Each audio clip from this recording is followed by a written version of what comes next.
મિત્રો, જય ભીમ, જય સંવિધાન। આજ રોજ સ્મૃતિ મંદિરની બાજુમાં એક રામકથાનું આયોજન થયેલ છે, જેમાં કથાવાચક રામ ભદ્રા આચાર્ય જે કથાવાચક છે તે હંમેશા અનુસૂચિત જાતિ જનજાતિને અપમાનિત કેમ કરવું તે આચાર્ય પાસેથી શીખવાની જરૂર છે। આજે પણ એમને અનુસૂચિત જાતિની એક પેટા જાતિને લઈ ખૂબ મોટું ટિપ્પણી કરી છે, જે એટ્રોસિટી એક્ટના કાયદામાં પ્રતિબંધિત શબ્દનો ઉપયોગ કરી અનુસૂચિત જાતિના લોકોની લાગણી દુભાવી છે। અને ફક્ત અનુસૂચિત જાતિના લોકોની નહીં પણ સભ્ય સમાજ અને બંધારણમાં માનનારા તમામ લોકોની લાગણી દુભાવી છે। અને તેમના વિરુદ્ધમાં અમે ફરિયાદ કરવા માટે વટવા પોલીસ સ્ટેશન આવ્યા છીએ, પણ વટવા પોલીસ સ્ટેશનના તમામ કર્મચારીઓ અને પીએસઆઈ કેડી પટેલ સાહેબનું કહેવું એવું છે કે આ ફરિયાદ અમે ખરાઈ કર્યા પછી લઈશું, પણ એટ્રોસિટી એક્ટમાં કોઈપણ જાતની ખરાઈ કરવાની અથવા તપાસ કરવાની કોઈ જોગવાઈ છે નહીં। તેમ છતાં પણ અનુસૂચિત જાતિના લોકો જ્યારે હક અને અધિકાર માંગવા આવે ત્યારે હંમેશા પોલીસ તરફથી બહેરું વર્તન રહ્યું છે।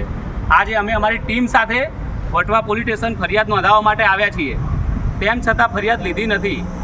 આ વિડીયોના માધ્યમથી પોલીસને અને સરકારમાં રાચી રહેલા નરેન્દ્ર મોદી જે 22 તારીખે રામ મંદિર અયોધ્યાનું આયોજન કરી રહ્યા છે તેમને કહેવા માંગીએ છીએ કે અમે રામને માનીએ છીએ, પણ રામ રાજ્ય નથી, આ દેશ બંધારણથી ચાલે છે અને તમારે બંધારણ માનવું પડશે।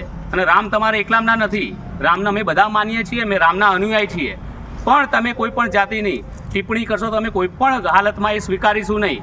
અમે તમને મુંહ તોડ જવાબ આપીશું। આ અત્યારે ફરિયાદ આપી છે, જો આ અરજીના ફરિયાદમાં કન્વર્ટ નહીં થાય તો અમે આનાથી પણ મોટું આંદોલન કરવાના છીએ, ઉગ્ર આંદોલન કરવાના છીએ અને સ્પેશિયલ એટ્રો કોર્ટમાં આ બાવા વિરુદ્ધમાં ગુનો દાખલ કરાવવાના છીએ। ખરેખર આ બાવાની જગ્યા જે બાબા રામ રહીમ અને આસારામ છે એની પાસે જ આ બાવાની જગ્યા છે।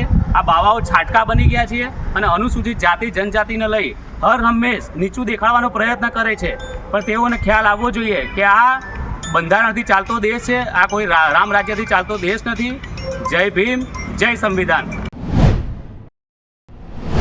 નમસ્કાર મિત્રો, હું જીગર પરમાર આપને આજે જણાવતા એક દુઃખ થાય છે કે આપણા સર્વની વચ્ચે રહેલા એક સન્માનનીય કથાવાચક એવા શ્રી રામ ભદ્રાચાર્યજી દ્વારા, જેઓને હિન્દુ ધર્મની અંદર ખૂબ જ ઊંચી ગાદી તરીકે એમનું માન સન્માન જાળવવામાં આવે છે, પણ તેઓ દ્વારા અવારનવાર કોઈ એક સમાજ કોઈ એક વર્ગને ધ્યાનમાં રાખીને એમની લાગણી અપમાનિત હળધૂત થાય તેવી રીતે અવારનવાર એવા શબ્દનો પ્રયોગ કરીને લાગણીઓ દુભાવે છે। આજ રોજ અમે જાણવામાં આવ્યું છે કે ઘોડાસરમાં ચાલતી રામકથાની અંદર શ્રીમાન આપણા આદરણીય સન્માનનીય શ્રી રામ ભદ્રાચાર્યજી દ્વારા કોઈ એક સમાજ જે અનુસૂચિત જાતિની છે તે સમાજની લાગણીને અપમાનિત થાય તેવા શબ્દોનો પ્રયોગ કર્યો છે। અમે વટવા પોલીસ સ્ટેશનમાં આજે ફરિયાદ નોંધાવવા આવ્યા છીએ, તો તેઓના ફરિયાદ દ્વારા અમને એવું જણાવવામાં આવે છે કે આની તપાસ અમે કરવામાં આવીશું, પરંતુ અનુસૂચિત જાતિ જનજાતિ અધિનિયમ મુજબ એની અંદર ફરિયાદ લેવાનો અને તેની પર તરત એક્શન લેવાનું કાયદાની અંદર જોગવાઈ છે। તપાસ કરવાનો અધિકાર પ્રાથમિક ધોરણે નથી, જે તે વ્યક્તિની ધરપકડ કરવી, એની ઉપર બનતી કાનૂની કાર્યવાહી કરવાની ફરજ છે। અમે જો આની ઉપર કોઈ યોગ્ય કાર્યવાહી આજ રોજ કરવામાં નહીં આવે તો આવનારા દિવસોમાં ઉગ્રમાં ઉગ્ર આંદોલન કરવામાં આવશે। હવે ભવિષ્યમાં વટવા પોલીસ સ્ટેશન પણ ઘેરી લઈશું, પણ આ તો એકંદરે એવું કહી શકાય કે સરકારશ્રી દ્વારા આની ઉપર કોઈ અંકુશ રાખવામાં આવતો નથી, તેથી હવે લોકો અનેક રીતે અમારે લાગણી દુભાવે છે। જય ભીમ।